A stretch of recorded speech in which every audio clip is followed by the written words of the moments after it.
मेरा नाम डॉक्टर तोकीर है। मैं कंसल्टेंट फिजिशियन हूँ। मैं अल्तमश हॉस्पिटल में यहाँ पे ओपीडी करता हूँ। हमारे पास जो ज़्यादातर पेशेंट आते हैं सिर्फ अल्तमश में नहीं, दूसरी हॉस्पिटल्स में वो खून की कमी का के साथ बहुत से पेशेंट आते हैं। ये जो तरक्की पजीर ममालिक डेवलप्ड कंट्रीज़ हैं, इनका ये बहुत बड़ा मसला है। यहाँ पे लोगों में खून की कमी बहुत ज़्यादा प्रेवेलेंट है।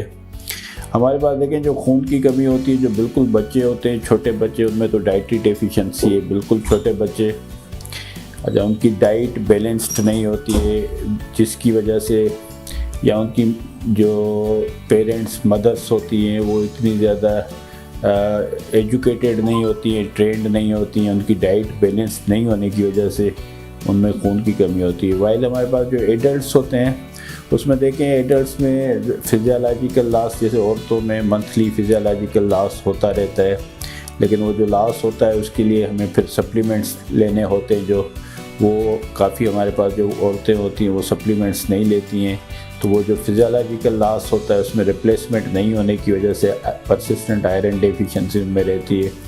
हमारे पास दूसरे जो एडल्ट्स होते हैं उसमें आयरन डेफिशिएंसी, डाइटरी डेफिशिएंसी तो लेस लाइकली है क्योंकि उनकी डाइट नॉर्मल होती है, लेकिन ब्लड लॉस का इशू बहुत ज़्यादा है हमारे पास। और ये ब्लड लॉस होने के बाद हमारे पास जो पेशेंट होते हैं उनका ट्रीटमेंट होता है। ट्रीटमेंट का जो हमारे पास मेथड होता है, मोस्टली या तो हम ब्लड ट्रांसफ्यूज़ करते हैं अगर बहुत सीवियर एनीमिया होता है, खून की कमी बहुत ज़्यादा होती है। अगर आयरन की कमी की वजह से खून कम है तो हम सिलेक्टेड पेशेंट्स में, जिसमें इमरजेंसी ब्लड की ज़रूरत नहीं होती है, हम उसमें आयरन के इंजेक्शन आते हैं मुख्तलिफ़ नामों से, वो भी हम आयरन के इंजेक्शन भी उनको लगवाते हैं। और अगर आयरन के अलावा कोई और खून की कमी के रीज़न्स हैं, जैसे फोलेट की कमी या B12 की कमी की वजह से ब्लड कम होता है, तो उसके भी हम सप्लीमेंट्स एडवाइस करते हैं।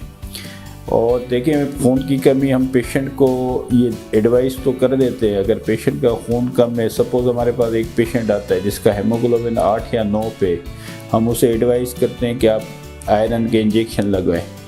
जितने भी इंजेक्शन हम देते हैं उसके बाद उनका 12 पे 11 पे नॉर्मल हो जाता है, लेकिन उसके बाद वो जब उनका नॉर्मल हो जाता है तो वो पेशेंट्स जो हैं वो ट्रीटमेंट लेना छोड़ देते हैं।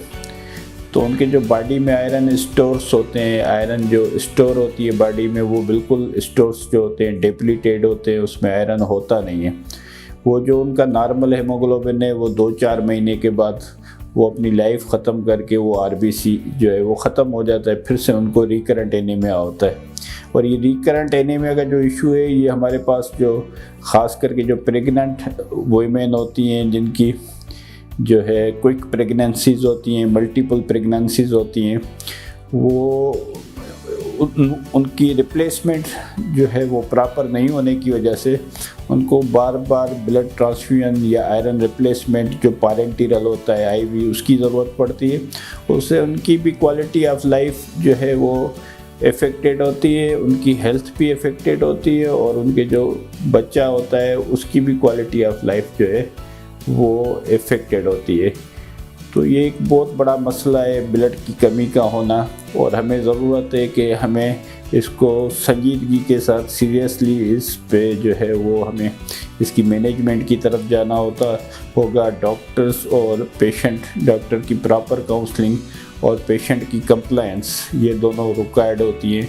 और इसकी प्रॉपर ट्रीटमेंट जो है ये लॉन्ग टर्म होती है, ये शॉर्ट टर्म नहीं है कि आपने ब्लड पेशेंट को लग गया या आयरन के इंजेक्शन लग गए तो ये मसला हल हो जाएगा। तो मैं ये कहना चाहूँगा कि यहाँ पे हमारे पास अल्तमश में यहाँ पे काफ़ी ऐसे पेशेंट आते हैं, हमने सक्सेसफुली उनको ट्रीट किया है। काफ़ी पेशेंट हैं जो हमारे पास फॉलोअप में है। मेरी यहाँ पे टाइमिंग 2 to 4 है। मैं यहाँ पे डेली OPD करता हूँ और मैं जनरल फिजिशियन हूँ, तो आप 2 से 4 के दरमियान मेरे से रब्ता कर सकते हैं।